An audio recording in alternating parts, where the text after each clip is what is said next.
chua pe tu pa thiên sin thla cham kan dai thang sual mo khri fa chung khar chiao a khri mui a chuang mo re thei le van san chan longa alam mi kan si sual mo chung khar a khri a boy mo thla cham nun hi kan nei mo thla cham chu akan ngay tu pa thiên sin se her lung du bezai phai ti asi hau man suwa na ngay chi buin ka sin tha a cham mi chu ka ngay thiam na lai an ram ka dam ter lai ati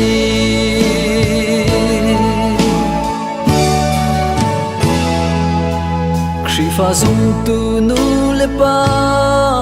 thla cham nun hi kan ngai mo in chung khar a thla cham kan dai thang sual mo zai thil po tua kan tin ti ka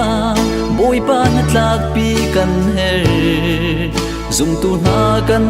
rai thoi na chung thla cham nun hi asi thla cham chu akan ngay tu pa thiên sin se her lung du bezai phai ti asi au man suwa na ngay chi buin ka sin tha a cham mi chu ka ngay thiam na lai an ram ka dam ter lai ati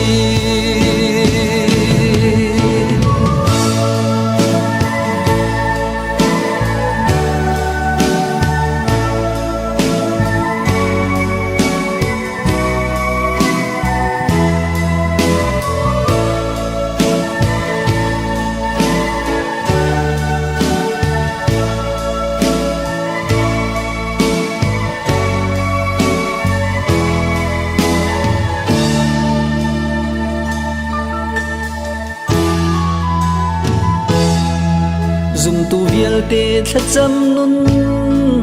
in chung khar ser usi in chung khar a jisu boy si a chun midang ni boy khri thei lo in lei par do tlan na man se zum tu na in chung khar chu boy khri kan thang that chang lai thla cham chu